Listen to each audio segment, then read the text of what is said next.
Olá pessoal, tudo bem?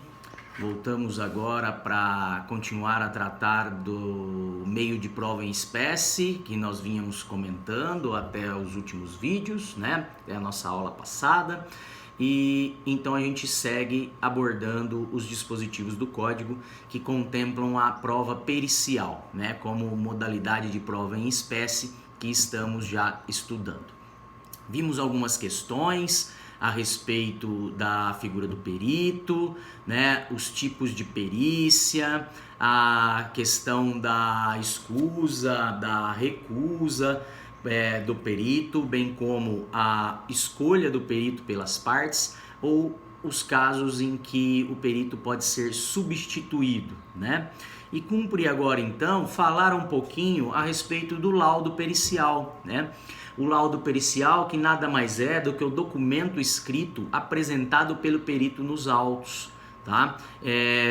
Trata-se então de um instrumento, né? Do instrumento pelo qual o perito ele apresenta ao juízo o seu posicionamento quanto ao fato ou quanto o ponto a ser provado, ou melhor, quanto ao objeto da perícia, né?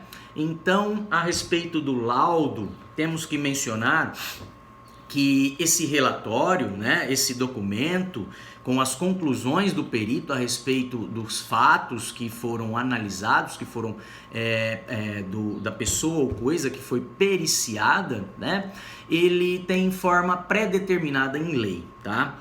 É o artigo 473 do CPC que discrimina, na verdade, que traz, né, qual é a forma do laudo pericial, de que modo o perito, então, o auxiliar do juízo, ele deve apresentar as suas conclusões, né? E o 473, ele coloca o seguinte, com relação ao formato do laudo pericial, né? Desse instrumento, desse documento que é elaborado pelo perito ao final do seu trabalho, ao final da perícia realizada, ok? E o 473, ele diz o seguinte: o laudo pericial deverá conter, inciso 1, exposição do objeto da perícia. É aquela parte em que o perito faz um relatório, né, e expõe nesse relatório o que é objeto da análise técnica dele, né? Então, ele vai trazer, até de maneira mais breve, né?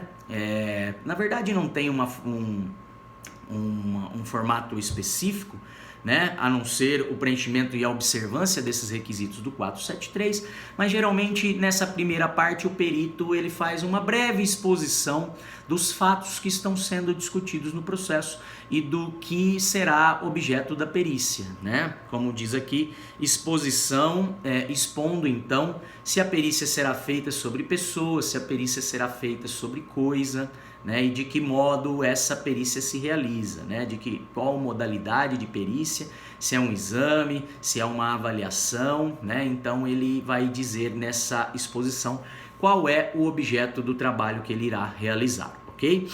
Inciso 2, diz então que o laudo pericial deverá conter também a análise técnica ou científica realizada pelo perito. Aqui nada mais é do que a análise técnica dele, né? Empregando os seus conhecimentos na área da ciência específica, objeto da perícia, né? Então é quando o perito, após expor o que será objeto de análise, ele passa a análise propriamente dita, né? Ele passa a fazer a análise de acordo com os seus conhecimentos técnicos e científicos, tá? Então é quando ele vem expor, né, de que modo ele realiza a perícia técnica, ok? Inciso 3 diz que também deve conter o laudo a indicação do método utilizado pelo perito, esclarecendo e demonstrando ser predominantemente aceito pelos especialistas da área do conhecimento da qual se originou.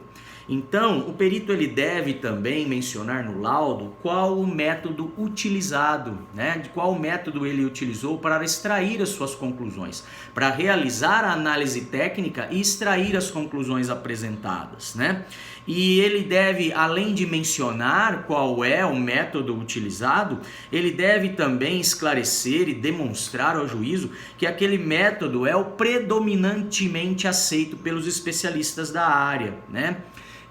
Porque não pode ser um método aí de pequena aceitação ou apenas o perito segue aquela corrente, quando a maioria dos especialistas na área seguem uma outra corrente, né? Ele tem que demonstrar que o método utilizado é o método mais empregado, é o método mais indicado, é o que tem maior aceitação pelos especialistas na área do conhecimento que ele realiza a perícia, ok? Na área do conhecimento objeto da perícia, portanto, certo?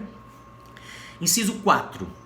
Também deve conter o laudo pericial a resposta conclusiva a todos os quesitos apresentados pelo juiz, pelas partes e pelo órgão do Ministério Público, tá? Então, no final do laudo pericial, o perito vem e responde aos quesitos.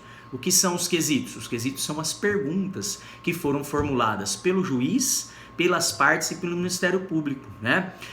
Podem haver quesitos do juízo, o juiz geralmente faz as suas perguntas, né? No momento em que ele designa o perito, né, e abre prazo para que as partes apresentem quesitos, indique assistente técnico, ele já traz os quesitos do juízo, né, aquelas perguntas que o próprio juiz quer que o perito responda após a sua análise técnica, tá?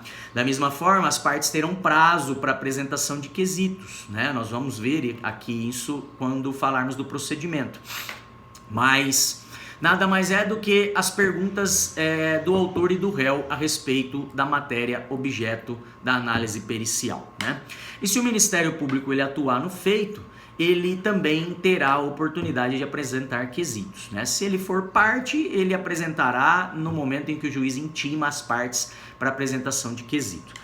Mas se ele atuar na qualidade de fiscal da lei, né, de custos legis, ele também será intimado e tem a possibilidade de fazer as suas próprias perguntas para serem respondidas pelo perito, ok? Então esses são os requisitos previstos no código, né, que deve conter, que o laudo pericial tem que contemplar, ok? O parágrafo 1º do artigo 473, ele traz a seguinte disposição: no laudo, o perito deve apresentar sua fundamentação em linguagem simples e com coerência lógica, indicando como alcançou suas conclusões, tá? Então, ele precisa empregar linguagem simples, né? Não pode ser uma linguagem puramente técnica, empregando termos técnicos, por exemplo, como a medicina, né? Que tem vários termos aí de difícil compreensão para nós leigos, né? Então, para que o laudo possa ser interpretado e entendido ser entendido ao ser interpretado tanto pelo juiz, que não tem conhecimento técnico, como pelas partes e pelo Ministério Público, o perito deve apresentar uma fundamentação em linguagem simples, de fácil entendimento, com coerência lógica, ou seja, demonstrando de que modo ele chegou à sua conclusão, né? De que modo ele, com coerência e com lógica, né, ele chegou a extrair as conclusões a respeito do objeto da perícia, indicando, portanto, de que modo ele alcançou essas conclusões, tá? Então ele deve explicar, né, de modo coerente, como ele, na aplicação do método, no método da perícia, né, o método mais aceito dentre os especialistas, como ele foi conduzido àquela conclusão, de que modo ele extraiu aquelas conclusões, ok? Tudo isso em linguagem simples para que possa ser entendido pelas partes, sem a necessidade de ficar pedindo ali uma complementação, um esclarecimento a respeito do laudo, ok?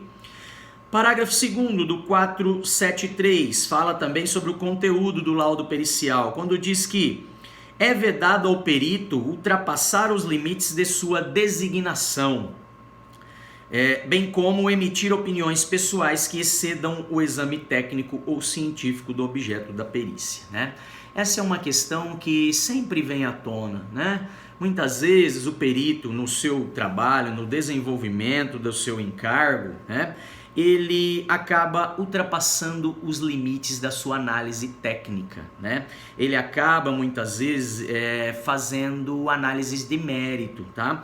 Então o código fala da vedação a ultrapassar os limites dessa designação, dessa análise técnica, bem como emitir opiniões pessoais que excedam ao exame técnico e científico, tá? Então, claro, o perito emite opiniões pessoais, né? Não tem como ele fazer uma análise técnica, ser consultado e não dizer o que ele entende, né? Qual é a sua análise pessoal a respeito do objeto da perícia. A grande questão é quando essa impressão pessoal, essa opinião pessoal, ela exceda o exame técnico, né? E ele passe a fazer uma análise de mérito, né? É muito comum perito, ao analisar o caso, já tirar conclusões no sentido de que o autor tem o direito reclamado, de que a ação deve ser julgada procedente, tá? Então ele acaba trazendo nas suas conclusões, né,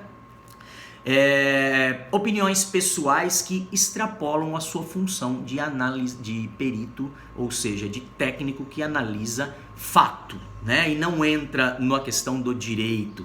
Ele não passa, ele não deve ultrapassar então os limites desse seu exame técnico e científico a respeito do objeto da perícia, tá? Então isso sempre é motivo de questionamento das partes, dizendo lá que no laudo pericial o perito, em algum quesito, né, em alguma parte do laudo, ele ultrapassou os limites da sua análise puramente técnica e científica a respeito do objeto da perícia, ok? E o parágrafo 3º do artigo 473, ele menciona que, para o desempenho de sua função, o perito e os assistentes técnicos podem valer-se de todos os meios, ouvindo testemunhas, obtendo informações, solicitando documentos que estejam em poder da parte, de terceiros ou de repartições públicas, bem como instruir o laudo com planilhas, mapas, plantas, desenhos, fotografias ou outros elementos necessários ao esclarecimento do objeto da perícia, ok? O que diz esse parágrafo, na verdade, é a possibilidade tanto do perito como do assistente técnico, né, que é aquele técnico contratado pela parte, é pessoa de confiança da parte, que vai acompanhar o trabalho do perito, né? Tanto o perito como os assistentes técnicos, eles podem valer-se de todos os meios necessários para apresentar o laudo pericial ou o parecer técnico, que é o documento apresentado pelo assistente técnico das partes, né? E isso envolve ir a campo, ouvir testemunhas, obter informações, solicitar documentos que estejam em poder da parte, né, ou das partes. É muito comum nas perícias que fazem exame de condição física, o perito pedir para que a parte compareça no dia da perícia levando todos os exames médicos, todos os documentos, né, que comprovam ali todo o atendimento médico, procedimentos cirúrgicos, todos o acompanhamento médico que ela teve até aquele momento, né? Então é muito comum os peritos solicitarem documentos que estejam em poder das partes, em poder de terceiros, junto a repartições públicas, né? Para que ele possa extrair as suas conclusões da melhor maneira possível, né?